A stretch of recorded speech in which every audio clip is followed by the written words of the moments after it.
सांगे चक्री जीवी को समाज रे एसटी कास्ट सर्टिफिकेट ते पे चक्री आका आज ते दो ओना कास्ट सर्टिफिकेट दो बाय जाकना ओना रे अगुवन को लड़ाई भूल ताहे कान खातिर एसटी रिजर्व हेज आकना आदो ओना एसटी कास्ट सर्टिफिकेट ते आपे पे चक्री कना मेनखान आदिवासी समाज गुजुक कना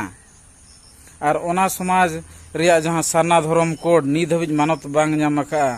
आदो ओनाते आपे सनम को नेहर तहन कना आपे चक्री जीवी को सेता और सुकरी लेका लाज और परिवार एकला जीत बांग तहे काते आपे रेन गिदरा बांग मा आबोरन गिदरा को जाजुग जीत दोहय लगिन और हिंदू जगह खन अब चेक लेका रबो सारना ओना लगिन आपे तन मन धन ते गोड़ो सनम को जोहार इन पिथमाजी आदिवासी सेंगेल अभियान करंजिया सब डिविजनल कमिटी सभापति मयूरभंज जिला ओडिशा खनिन मेनेआ अब जाहिर थान रे बंगा बुरु हड़ को सारना धर्म कोड नित धाबिज मानत बाय नामका ओनाते अब जनगणना रे हो कलम कोड नंबर बनु अनि और अब हिंदू रे को लेखा कर बना और आबोरन गिदर पिदर हो हिंदू रे को लेखा कना आदो ओनाते नेहर तहन कना जाहिर बंगा बुरु हड़ को जे आपे माझी नायके को और सांगे चक्री जीवी को समाज रे एसटी कास्ट सर्टिफिकेट ते पे चक्री आका आज ते दो ओना कास्ट सर्टिफिकेट दो बाय जाकना ओना रे अगुवन को लड़ाई भूल ताहे कान खातिर एसटी रिजर्व हेज आकना आदो ओना एसटी कास्ट सर्टिफिकेट ते आपे पे चक्री कना मेनखान आदिवासी समाज गुजुक कना और ओना समाज रिया जहां सारना धर्म कोड नित हबिज मानत बांग नाम आका आदो ओनाते आपे सनम को नेहर तहन कना आपे चक्री जीवी को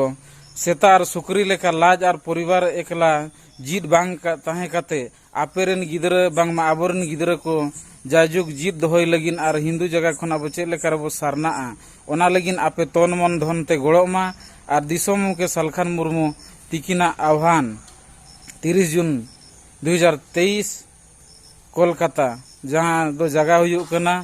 ब्रिगेड परेड ग्राउंड ओना ठाव रे सेटेरो आबोन और ओंडे विश्व सारना धर्म कोड जनसभा मेना आदो नोआ वीडियो आपे ज्यादा ते ज्यादा शेयर पे और सेटेरो ताबोन मा और सेता सुकरी लेका जीर आलो पे ताहेना आपे चक्रिया का आपे तेहेन भोर गे चक्री चाबा लनका चेत पे चिकाया आदो गर्व बांग काते माने आपे जो सार्थो बांग काते समाज लगिन उयहर मा और भविष्य गाणा को लगिन हो उयहर मा आदो चक्रिया का आपे मेनते इन खन अकोय लखे टकाम नाम रहो चेद हुआ जुदी आमा समाज रेन हड़ जुदी जाति भाई गे सेता सुकरी लेका और आम हो सेता सुकरी लेकाम तहना इन खान दो लाभ चेद हुआ चेन हो बाय हुआ और उल्टा को मैं नुई हड़े चक्री ला बेकार गया साला लाज और परिवार लगिन ओड़ा दुआर कियाय मेनखान आज रेन समाज रेन जाति हड़ दो उनका गे लियंग टांगे मेना को आदो ओनाते आपे सनाम चक्री जीवी को जस्ती कायते ओलो पढ़ाव कना पे और चक्री पे नामका समाज रे सर्टिफिकेट ते और अतुरिन हड़ को जहां मुरुख हड़ बाको ऑल पढ़ावा कना उनको को मेता को जे आबो धर्म कोड नित हबिज सारना धर्म कोड बाय मानत बाय नामका आदो देलाबन सलखान मुर्मू गमके तिकिन आह्वान किन एमका पहिल जहां लेका सिदो मुर्मू तिकिना हुल सांताड़ हुल 30 जून 1855 रे हुइलाना और ओंडे हो 10,000 गान हड़ को सेटर लान तहन उन अक्तो रे और ओना अब नय आजाद बन नाम किया मेनखान आजाद काते रहो गे नित अब धर्म रे आजाद और भाषा रे आजाद अवरी बन नाम आदो ओनागे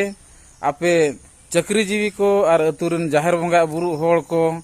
चे माझी नायके को सेता सुकरी लेका बांग जीत काते मनमी रूप ते देलाबन गोड़ो मा और आबोरन गिदर पिदर को हापेन दिन रे नुकु आको धर्म जुड़ू भाषा जुड़ू रेया अधिकार को नाम हासा जुड़ू कोरेना नोआ लगिन आपे सनाम को नेहर ताहेना जोहार।